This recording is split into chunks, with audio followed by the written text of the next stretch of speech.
Alors voilà, Rabotai, on m'a demandé de faire le cours Léo Nishmat Yoel Eliezer Ben Sarah.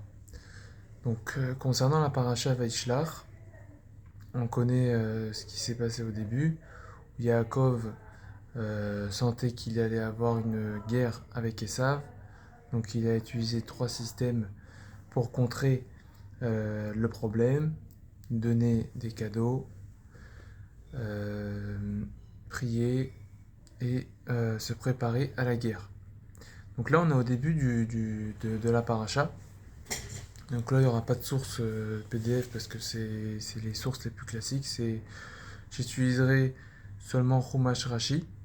Donc on a le fameux Rashi dans le pasuk Vaitzav otam les morts, Ko tomeru ladoni le Esav, Ko amar avdecha Yaakov, im lavan garti va echar ad ata.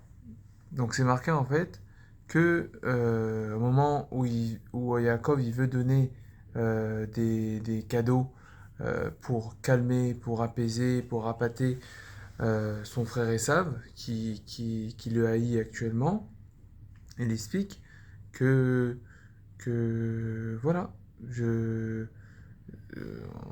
tout va bien, on se calme, je suis ton serviteur Yaakov. Donc Esav avait dit ça à Yaakov, justement pour calmer la situation.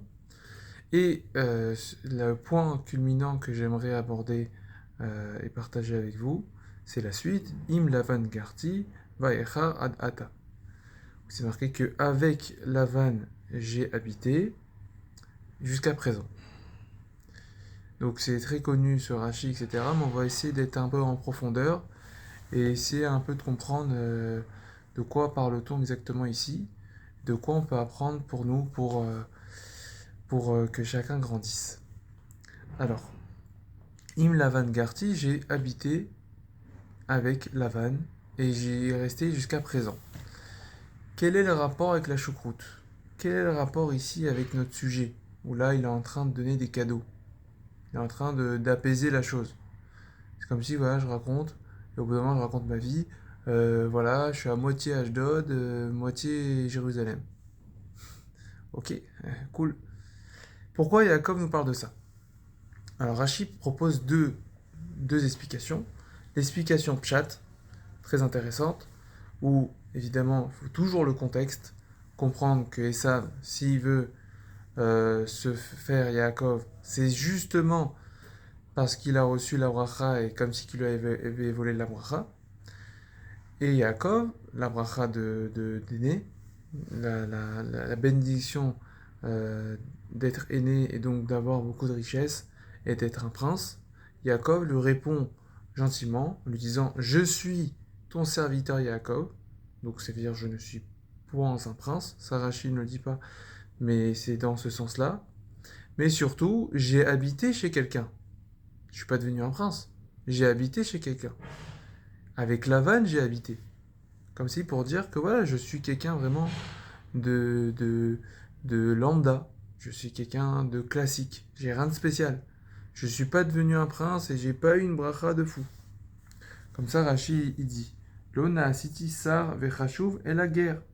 Enecha kedal insooti al birkot avicha shivechani.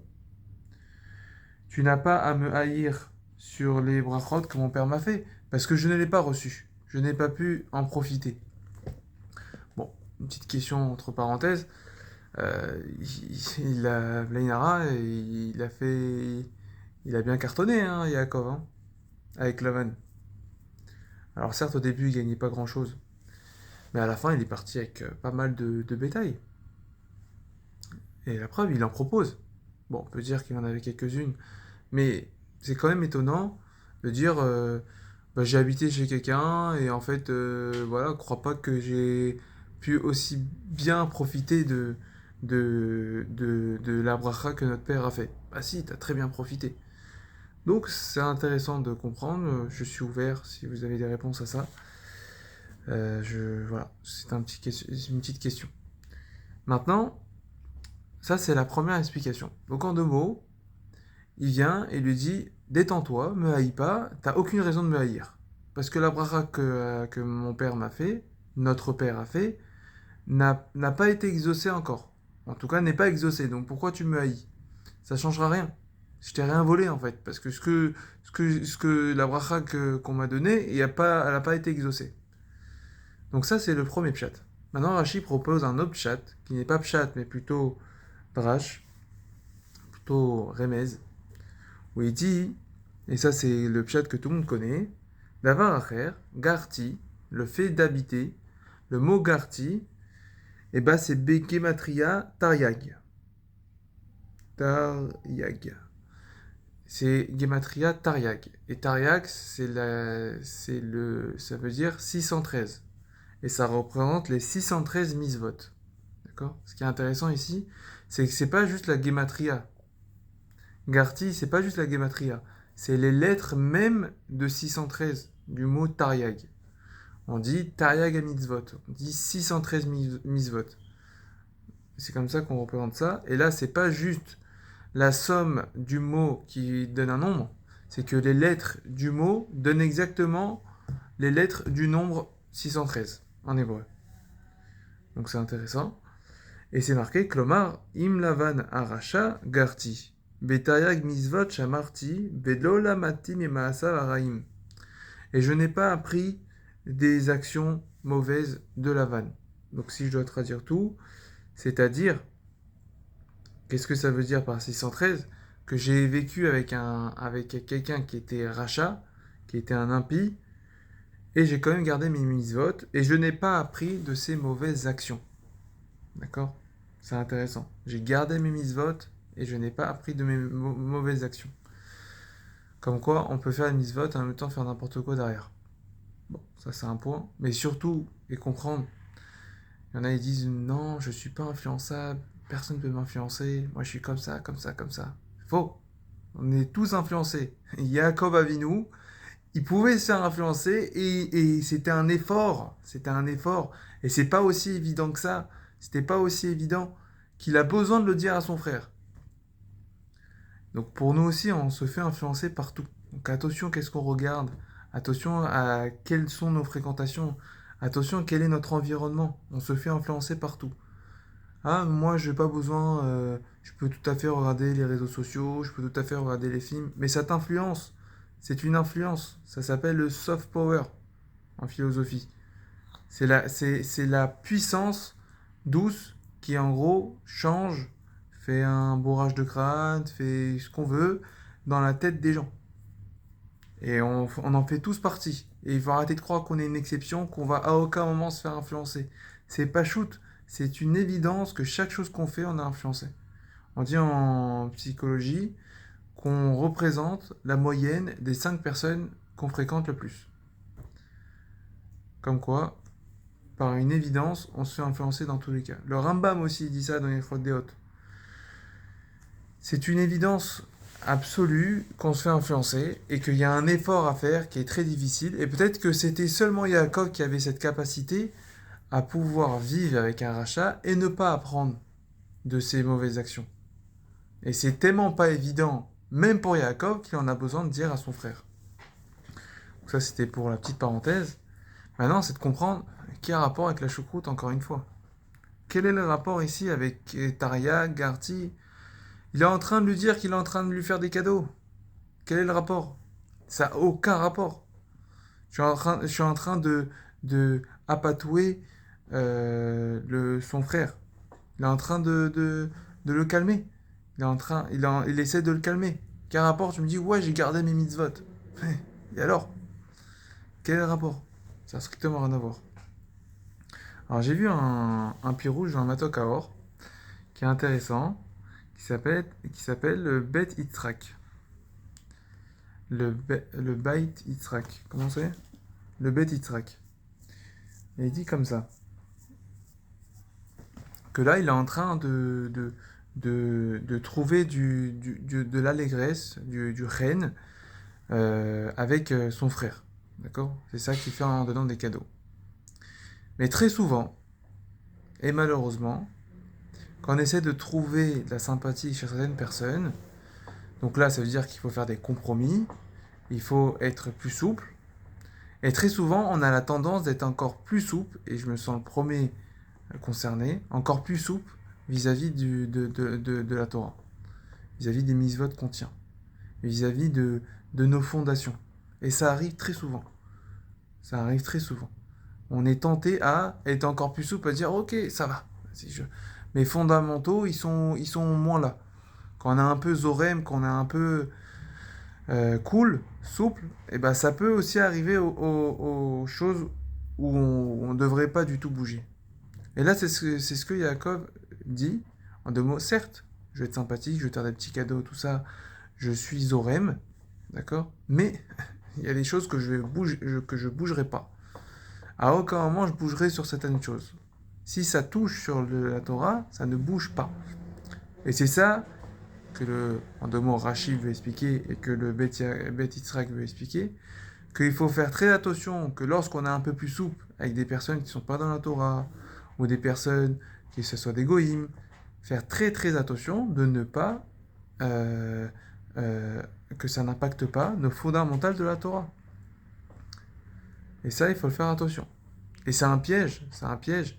En fait, c'est très simple, c'est très simple à expliquer que quand on est un peu plus souple sur un point, eh ben c'est plus simple d'être plus souple sur l'autre. On va dire, c'est une méthode du Yetzirah, ou c'est une méthode du cerveau, où on s'habitue petit à petit, ou en 2 mots, je suis plus light avec un point, bah ça va être plus simple d'être plus light avec un autre point. Et progressivement, on peut arriver aux fondamentaux. Et c'est pour ça qu'il faut faire très attention. C'est a été la technique du serpent avec Rava. Bon, le serpent avec Rava, c'est encore plus. Il lui a dit quoi? Il lui a dit que ah ouais, tu peux pas le toucher, tu peux pas toucher l'arbre défendu. Bah voilà, je te pousse dessus. Voilà, t'as vu? Je t'ai poussé dessus, t'es pas morte. Donc c'est bon, tu peux le manger. Et pourtant, le issour de base, c'était quoi? C'était seulement de le manger. Et Adam Arishon, il lui a dit non seulement tu ne le manges pas, mais en plus tu le touches pas. Et ça, c'est Hachem qui nous l'a dit. Bon, ça c'est un autre sujet, mais comprendre que la technique du serpent à ce stade-là, c'est de faire crescendo. Et c'est ce qui peut arriver aussi. Quand on essaie de trouver des sympathies, ou voilà, pour rentrer dans un certain cursus, on est obligé d'être un peu plus souple sur ce qu'on fait, faire très très très attention. Et j'en parle le premier, et je l'ai ressenti, être capable de... Ah, attention, là je touche des fondamentaux, ça bouge pas. Il n'y a pas. Et c'est pour ça qu'il y en a qui sont très durs. Et c'est pour ça aussi qu'il y en a qui sont pas souples. Parce qu'ils savent que dès qu'ils commencent à être un peu plus souples, hop, ça va très vite, ça descend très vite. Donc c'est pas une bonne idée d'être trop dur, des barres de fer, ça bouge pas. Non, faut être capable d'arrondir les angles. Faut être capable. Mais avoir cette capacité à faire attention à pas toucher les fondamentaux. Définir nos fondamentaux. Il y en a qui vont dire, bah moi j'ai mes fondamentaux comme ça. Il y en a qui vont dire, non, j'ai mes fondamentaux comme ça. Alors sur ce point, c'est très simple. Il y a un livre qui s'appelle le Shulchan Aruch, et ça on touche pas. Arrêter de créer son propre Shulchan Aruch, à dire, oui, moi il y a des choses que je fais, des choses que je fais pas. Non, t'avances à ton rythme, mais il y a des fondamentaux, et les fondamentaux, c'est pas toi qui les donnes, c'est des fondamentaux qui sont donnés depuis le début, et il faut les tenir. Et je parle aussi pour moi en premier. Donc ça, c'était le premier point que je voulais voir avec vous. Partager, faire attention quand on arrondit les bords, de ne pas couper tout le gâteau. Voilà, ça c'est le premier point. Maintenant, j'ai vu une question que je voulais partager avec vous. C'est une question du Khatam Sofer, qui est intéressante. Où là, c'est marqué que Yaakov Avinu a respecté les 613 mitzvot. D'accord. Ah ouais, il a fait les 613 mitzvot, mais dans la paracha d'avant, il n'a pas fait 613 mitzvot, il n'a pas respecté son père. Il n'a pas fait le kibbudorim qu'il fallait. Il n'a pas tenu sa parole. Donc voilà, il n'y a pas 613. Alors qu'est-ce que ça veut dire qu'il a fait 613? Il les a pas fait. On peut poser une autre question aussi. Les 613 mitzvot ne pouvaient pas être applicables à l'époque de Yaakov. Sans parler du fait que Yaakov n'avait pas reçu la Torah, on dit qu'il faisait quand même la Torah. Mais il ne peut pas appliquer les 613 parce qu'il y a des choses qui ne peuvent pas être applicables. Par exemple, le Beth Amikdash, le fait d'être Kohen. quoi, on va dire que Yaakov, comme il n'y avait pas les Kohen avant, ça devient trop compliqué. Donc, comment ça se fait qu'on peut dire les 613 mitzvot?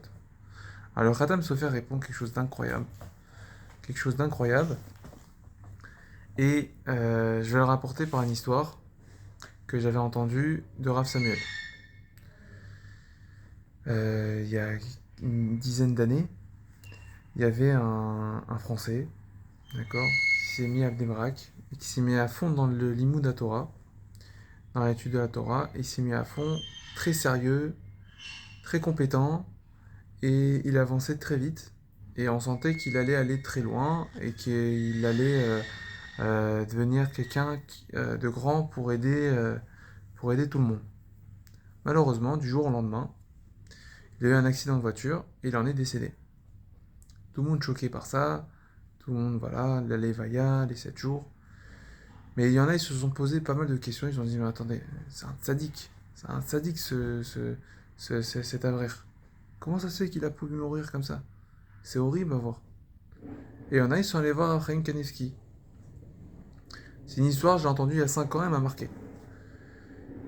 Ils sont allés voir Abraham Kanevski. Et ils lui ont demandé, comment ça se fait qu'il est parti? C'est un sadique. Comment ça se fait qu'il est parti? Il était sur le point de devenir quelqu'un un vrai tzaddik. C'est dur à comprendre, c'est dur à accepter. Alors Abraham, il leur a dit un truc. Il leur a dit très simplement que comme il s'est lancé et il s'est dit, voilà, je vais faire ça, je vais finir le chasse, je vais faire tour Shulchan Aruch, je vais devenir comme ça, je vais grandir, je vais progresser, je vais monter en compétences. Puisqu'il a fait tout ça, c'était comme si qu'il les avait montés à partir du moment où il a pris sur lui de faire ça. À partir du moment où on prend quelque chose sur nous, il a les strouillottes, il a les mérites de ça. Donc ça veut dire que quand on prend quelque chose sur nous, eh ben c'est comme si qu'on les faisait. Quand je prends une mitzvah de dire voilà, si cette mitzvah se présente devant moi, eh ben je la ferai, eh ben c'est comme si que je l'avais fait. C'est incroyable. C'est incroyable de se dire ça. Et pourtant t'as rien fait. Mais le fait que tu prends sur toi d'être à l'affût à n'importe quel mitzvot, de venir et de dire je la ferai, voilà, je prends sur moi, et bah tu as le srout de ça. Et le Khatam Sofer répond exactement avec ce principe sur Yaakov. Que Yaakov, c'est marqué dans la parasha de Vayeshev, 37,1, c'est marqué que Yaakov, Yoshev, non, Aviv, Shamar et Adavar. Il a gardé cette chose. Et il explique là-bas, Rachid il explique, Shaya Yaakov et Yaakov Yoshev ou Metzapé.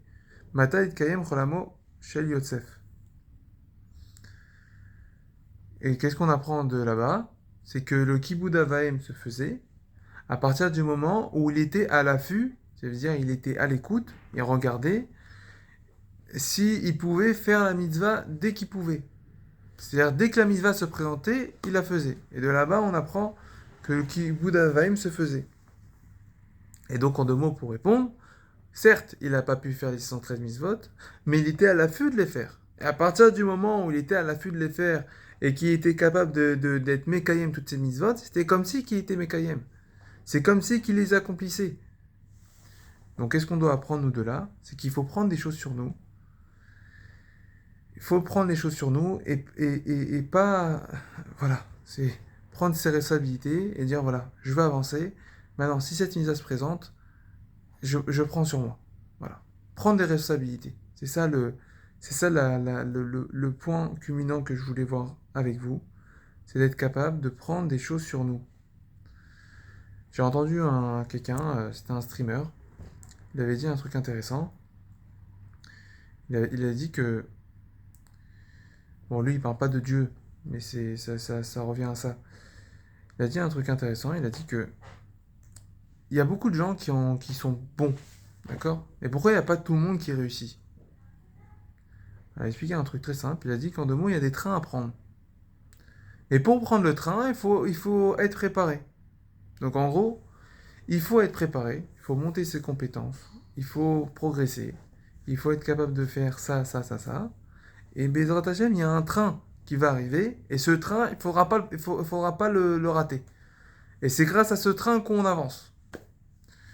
Je dis pas ça parce qu'il roule. C'est grâce à cette opportunité qu'on va pouvoir avancer dans les mitzvot, qu'on va pouvoir avancer dans le travail, qu'on va pouvoir avancer dans la communication avec sa famille. Donc être capable d'être ouvert, etc. pour tout à fait grandir. Donc en gros, préparons-nous à prendre l'opportunité qui arrive. Préparons-nous à prendre la mitzvah qui arrive. Voilà, c'était les 2 points que je voulais voir avec vous.